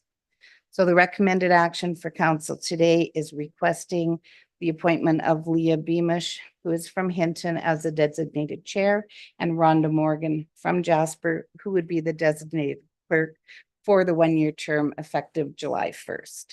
With that, I'll take any questions. Thank you, Ms. Bourbeau. Councillor Race. Thank you, Mr. Mayor. I would like to move that council appoint Lee Beamish, Hinton, as the designated chair for the West Yellowhead Regional Assessment Review Board for a one-year term effective July 1st, 2024. Thank you, Councillor Race. Council, the motion on the floor is that council appoint Lee Beamish Hinton as the designated chair for the West Yellowhead Regional Assessment Review Board for a one-year term effective July 1st, 2024. Any discussion? Seeing nothing, we'll call the question. Councillors, please vote now. And that motion is carried unanimously. Councillor Haas. Thank you, Mr. Mayor. I'd like to move that council appoint Rhonda Morgan Jasper as the designated clerk for the West Yellowhead Regional Assessment Review Board for a one-year term effective July 1st, 2024. Thank you, Councillor Haas. Council, the motion on the floor is that council appoint Rhonda Morgan Jasper as the designated clerk for the West Yellowhead Regional Assessment Review Board for a one-year term effective July 1st, 2024. Is there any discussion? Seeing nothing, we'll call the question. Councillors, please vote now. And that motion is carried unanimously. Council, is there anything further for item 6.10 on the agenda today? Seeing nothing, we'll move to item 6.11, Disc Golf Championship sponsorship, CAO Panasic. Thank you, Mayor. I will turn this one over to Ms. Juke. Ms. Juke. Thank you, and through the mayor to the rest of council. This request for decision follows a presentation by the Hinton Disc Golf Champions Tracy St. Jean and Charles Gobiel to the Committee of the Whole on May 28th, 2024. These two accomplished athletes travel to competitions across Alberta, interprovincially, and even internationally, promoting the town of Hinton and its disc golf course, as well as the sport, to the attention of other golfers and communities. The pair are requesting sponsorship from the town of Hinton in support of their endeavors in any amount between $500 and $2,500. Their related application is attached to this report. Opportunity to make unexpected contributions such as this request is provided for in the town operating budget in the council contingency fund line, which as of today carries a balance of just over $9,000. However, administration's recommended action is to accept this report for information because the request does not meet the mandatory requirements of the related policy CS 7200, which requires any funded event to take place in Hinton. So with that, I'll take any questions that you might have. Thank you, Ms. Duke. Councillor Hawes. Thank you, Mr. Mayor. I'd like to move that council accepts the request for 2024 sponsorship of Hinton disc golfing champions Tracy St. John and Charles Gobel as information. If I can speak to it. Please. Based on policy, and we put a lot of thought into this policy that our contingency fund is limited, and the fact that it is not a Hinton-based initiatives. They are going to be all over the place. That's the reason for making this motion. Thank you. Thank you, Councillor Hawes. Council, the motion on the floor is that council accepts the request for 2024 sponsorship of Hinton disc golfing champions Tracy St. Jean and Charles Gobel as information. Any further discussion? Councillor Race. Thank you, Mr. Mayor. I cannot support this motion. I feel these people, these two, they've kept us updated, as to their winnings down in, I think it's Utah, that's where they are. They are great ambassadors for Hinton. They've been asked to go to Australia and compete there. I mean, we want people to get to know Hinton. What better way than them taking us on that journey? So I'd be in support of giving them some funding, so I will not support this. Thank you, Councillor Race. Council, anything further? Seeing no further discussion, we'll call the question that council accepts the request for 2024 sponsorship of Hinton disc golfing champions Tracy St. Jean and Charles Gobel as information. Councillors, please vote now. And that motion is carried 3-2 with Councillor Maguhn and Mayor Nissen voting against. Councillor Race? You did not vote. Let's reset that vote then. That does make sense because I did not expect that result based on your statement. Okay, council.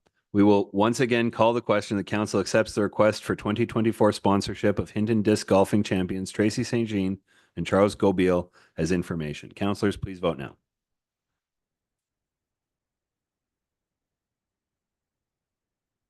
And that motion is defeated with Councillor Hawes and Councillor Chamber voting in favor. Defeated 3-2. Councillor Race. Sure. I would like to move the council approve sponsorship of the disc golfing champions Tracy St. Jean and Charles, I don't know how to say his last name, Gobel, in the amount of $1,000. Thank you, sir. Thank you, Councillor Race. Councillor Maguhn. Just as a point of clarification, is the intention to have those funds come from council contingency? The answer was yes from the councillor. Thank you, Councillor Maguhn. Councillor Hawes. Yeah, thank you, Mr. Mayor. I too appreciate the work that that's being done. They're going all over representing Hinton. I guess my only concern with this is it doesn't fit policy, and I realize the council has the ability to go. I don't feel that's a good practice. If they don't meet the requirements, then maybe there's another way. But I just feel that the council contingency fund is valuable, and it's there for Hinton-based initiatives, which we as a council agreed to during the policy debate. I think that quite frankly, seeing Hinton representatives, whatever country it is in, is getting more value than somebody maybe seeing it on their t-shirt or on their towel or whatever. And I really believe that policy is something that's very important to council. And that, you know, we even though it's $1,000, it's a slippery slope. So I hope that council considers that. Thank you. Thank you, Councillor Haas. Councillor Race? Thank you, Mr. Mayor. I think policy is awesome. We need policy. I also think there are times we have to step out of the box. If we had swimmers in this town from our swimming organization who were good enough to compete in the summer games, we'd certainly consider funding them. If we had curlers to go on and represent us at a national curling, we would certainly want to sponsor them. So sometimes we just got to just get out of that box and do what's right. Thank you. Thank you, Councillor Race. Councillor Chambers? Thank you through the mayor. I agree very much with Councillor Hawes' sentiments just about the slippery slope that it can be. That being said, I also definitely appreciate the updates and the amount of work that Tracy and Charles have done to promote the sport, promote the community. But I guess my question is, if we go ahead and provide them with this funding, is there an expectation of a report back, of a specific amount of, what other type of expectation are we going to have for them coming back to us to explain how the sponsorship impacted the community for the positive, I guess? Is there any intent from them to bring any of that back? Because that I think would help the matter a little bit too, if there was a bit of accountability for bringing us, at least back some updates or things on how this has positively impacted the town of Hinton, although it's not within the community. Thank you, Councillor Chambers, and we'll go to Ms. Duke. Thank you, and through the mayor to the rest of council. There is a form for a report back to council in the policy, so we'll ask them to complete that. We'll also, and part of that will also be describing the fulfillment that we got for the sponsorship, which is to say, was the logo and put on something, and what was it put on, and what other promotions they did for the sponsorship, because it's not a donation, it is a sponsorship that's being requested. Thank you. And Councillor Chambers with follow-up. So just through the chair, just to be clear, so even though the request is not within the parameters of the policy, the form and the all of their reporting structure would still follow the policy, even though their request didn't necessarily check the boxes. Ms. Duke? Thank you. And through the mayor to the rest of council, I would recommend that the fact that you're waiving your policy requirements and mandatory requirement specific to this one point. I think the policy is still serviceable in many respects. And so there's no reason why I'm sure they'd be happy to as well. Thank you, Ms. Duke. Councillor Haas? I just have one other question, and I guess a comment, and I don't want to die on this hill and take so much time because I know the games are coming up.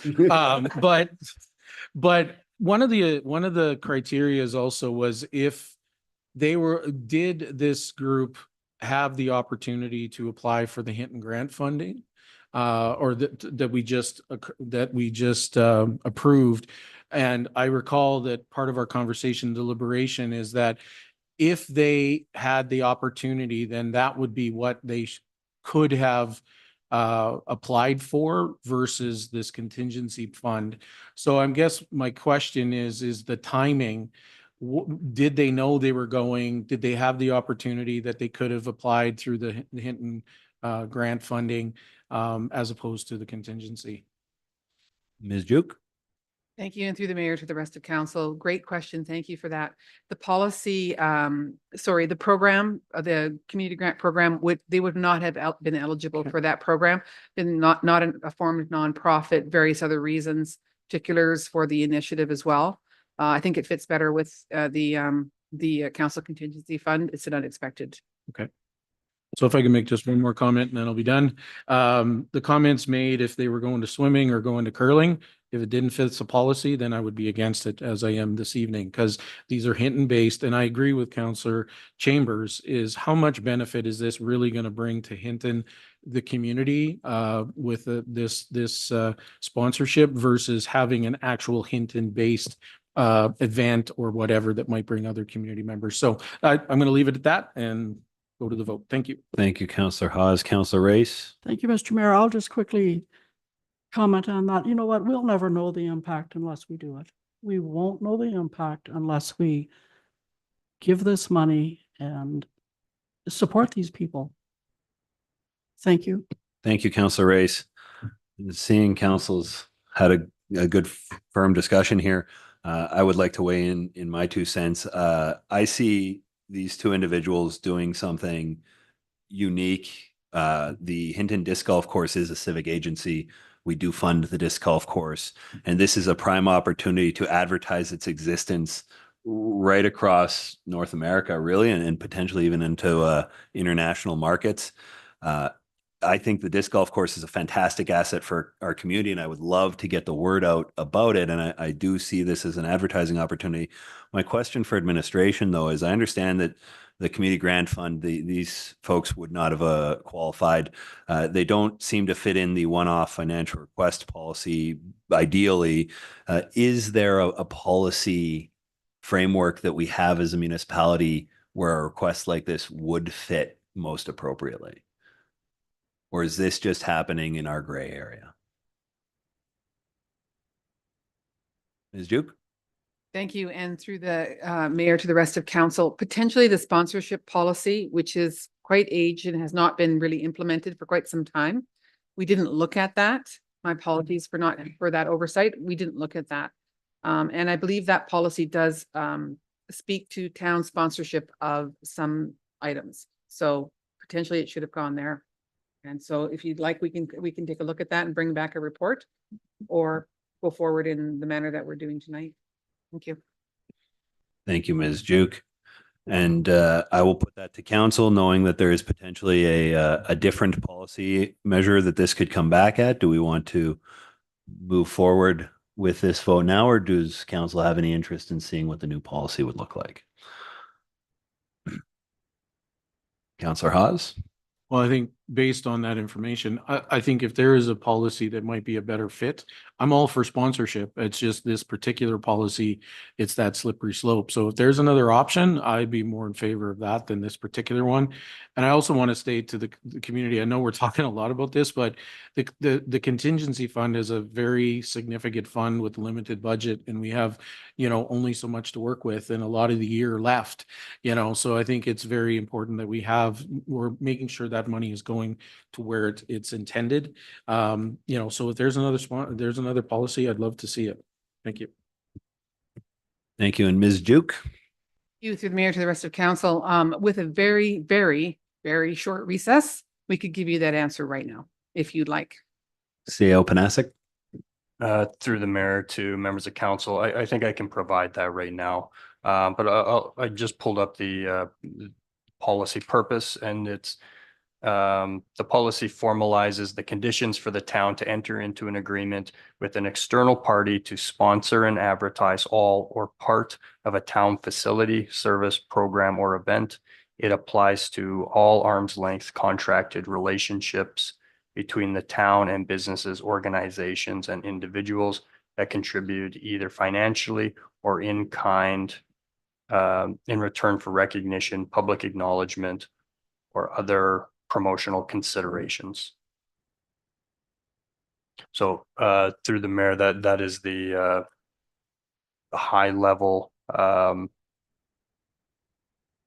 statement when it comes to that policy. Now, what I'm not sure about is whether or not we have funding available for that. This was a request through the council contingency budget. To my knowledge, we don't have a separate line item when it comes to just sponsorships, as well as a council contingency. We've always kind of looked at him as one. So, it seems to me that this group would likely fit within the sponsorship and advertisement policy. With that said, the money would have to come from somewhere, and I don't know if we have a set aside dollars for that purpose. Now, to follow up, CEO Panasic, the issue on policy with this request is the one-off financial request policy. My question to you is, would the sponsorship policy funding also tend to come out of the council contingency fund? Or would that be counter to some policy related to the contingency fund itself? Through the mayor, that's y-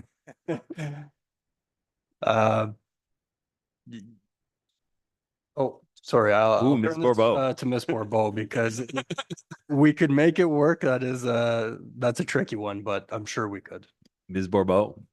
So if we were doing this under the sponsorship policy, it would be administration's task to look through all of budget lines. Most often, this would come through more likely an advertising budget line, because that's the intent of what we're doing, is advertising the town of Hinton or the disc golf, pardon me. So we would look at line items through advertising. But depending on where we're at in the year and what is left to do for advertising, it may still be coming back as a potential contingency fund item. Thank you, Ms. Bourbeau. That answers my question. Councillor Haas? So my question, I guess, is it's council's purview to where it might come from. So if we could make the motion that under the sponsorship policy, that the funding of $1,000 be taken from the contingency and just direct that, it eliminates all that. And for me, I'd be 100% in favor if it's coming from a policy that fits and isn't contradictory to it. I think that's my only sticking point, to be honest. I mean, we have to be, I think, responsible to our policies. So I see that as an option. And then you have your marching orders to where to take it from. You don't have to find it anywhere else. Is that CEO Panasic? Is that reasonable? CEO Panasic? Through the mayor to members of council, yes, we are perfectly fine with that. So if I may, I mean, we can vote on this, or maybe the mover has an idea. Thank you.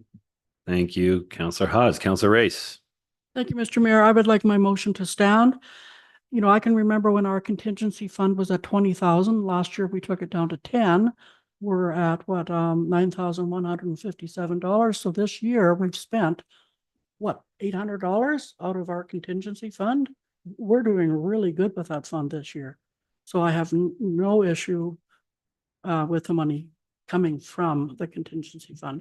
And I truly want my motion to stand. Thank you, Councillor Race. Councillor Haas? So I hear what your Councillor Race is saying, and this is not going to change where the money is from. It's just under the policy in which it's being taken from. So I would strongly reconsider. We then are fitting the policies that we've put in place by that. So that's all I'm saying is the money is still going to come from contingency. It's just what the policy is falling under, but that's up to the mover. Thank you. Thank you, Councillor Haas. And actually on that, I'm going to ask for some clarification from administration. As I read this motion, the council approves sponsorship of disc golfing champions Tracy St. Jean and Charles Gobeil in the amount of $1,000. We're not actually stipulating the policy that this falls under. It sounds like we have a sponsorship policy already in place. Do we really need to be more specific for administration to move forward with this at this time under the sponsorship policy? Through the mayor to members of council, no, I don't think so. You know, as long as we know that this is within policy, we don't need to specify it through motion. As long as we, you know, we do know where the money is coming from. That would be the only thing that we could be specific on. But I think we have a good understanding of the direction, and we know that it is within our sponsorship and advertisement policy. So I think we're okay on that front. Thank you for the clarification, CEO Panasic. So council, the motion on the floor is the council approves sponsorship of disc golf champions Tracy St. Jean and Charles Gobeil in the amount of $1,000. Is there any further discussion? Seeing nothing, we'll call the question. Councillors, please vote now. Councillor Chamber or Councillor Race voting in favor by hand, and that motion is carried unanimously. That was a good discussion into policy in this setting. Well done, everybody. Is there anything further from council for item 611 today? Seeing nothing, we'll move on to correspondence and 7.1 letters from Minister McIver. Any interest in council accepting these for information? There we go, Councillor Haas. I'd like to move that we accept correspondence for information. Thank you, Councillor Hawes. Council, the motion on the floor is that council accept the correspondence package for information. Any discussion? Seeing nothing, councillors, please vote now. And that motion is carried unanimously. CAO Panasik, do we have any notices of motion this week? Through the mayor, we do not. Thank you. That'll take us to section 9 reporting and council reports. Councillor Maguhn. Ooh, stand by. There you Thank you, Mr. Mayor. Nothing to report. Go Oilers. go. Oilers indeed. Councillor Hawes. Just a quick report on the BBOC. We had our meeting last week and we've confirmed the naming of the loops. So that'll be coming out and the wayfinder signs are being put together as we speak. We're taking a couple of months off, but we had a great strategic planning session that Ms. Way orchestrated with us, and then Ms. Juke is taking over the administration part of the BBOC. So we'll be working on bringing forward in September some of those initiatives. And we also are looking at, it'll be coming to council soon, an appointment of a new member and a switch over for one of our members to the Indigenous representative. So that'll be coming up to us later. So, thank you. Thank you, Councillor Hawes. Councillor Chambers. Thank you. Not too much to report. I did attend a FRAG meeting as an alternate on behalf of Councillor Maguhn. I learned a lot about the eDNA of rainbow trout and water sampling versus electronic means of catching fish and releasing them and doing samples. So it was a really interesting meeting to attend. 12 million seedlings. I think they said they planted 4 million so far. And so very different meeting for me to attend. I definitely had nothing constructive to add to it, but I learned a lot and I was happy to attend. So that's all. Thank you, Councillor Chambers. Councillor Race. Thank you, Mr. Mayor. On Saturday, I attended the Filipino Independence Day celebration with my colleague, Councillor Maguhn, and Mr. Mayor. It was awesome. Lots of food, lots of smiles, lots of music, dancing. The amount of people that turned out, it was just amazing. And Joelle and committee, just thank you so much. And they did make us beautiful. I don't know what banners to wear. They put a lot of work into it, eh? So it was wonderful. And that's it too. Thank you, Councillor Race. And for myself, yes, it was a busy week last week with the Philippine Heritage Celebration on Saturday. Saturday was also Community Futures Lemonade Day. And there were 11 lemonade stands done by youth in our community. Fantastic showing. They were all delicious, and I drank way too much lemonade. Last week was also our Cadet Troops Annual Review Parade. Fantastic to see their group growing again post-COVID. On Wednesday, we had the grade 6 students from a Cole Mountain View here in council chambers. They had a number of questions for council regarding the recreation center, but they were very happy to hear about the water slide that we funded. And the number one issue that they had to bring up were these one wheels. And council can ask the chief about one wheels one day. He's got lots of fun stories there. And the last thing was this week I got to take some photos with the Lifetime Achievement Award winner, Shirley Caputo, who won our Seniors Lifetime Achievement Award. Fantastic member of our community, and that was very exciting for me to be able to celebrate that with her. And with that, we'll move on to CAO reporting. Thank you, Mayor, members of council. I don't have anything verbally to provide, but I have included the operating highlights for May 2024 for the organization. So if there are any questions that are stemming from this report, me or a member of administration would be happy to answer. Thank you, CAO Panasik. And council, if there are questions, go ahead. Otherwise, we're looking for an adjournment. Right on time. Councillor Chambers. I'd like to make a motion that we adjourn the meeting at 5:59 p.m. Thank you, Councillor Chambers. And council, the motion on the floor is that council adjourn the meeting at 5:59 p.m. and go watch some Oilers hockey. Please vote now. And that motion is carried. Go Oilers, go. For the record, Councillor Chambers said administration gets a bonus if we're done by 6. It's 5:59. I just want everyone to know that it is 5:59. Everybody gets a mint. I didn't say what it was. That was recorded. That was all recorded. They did that.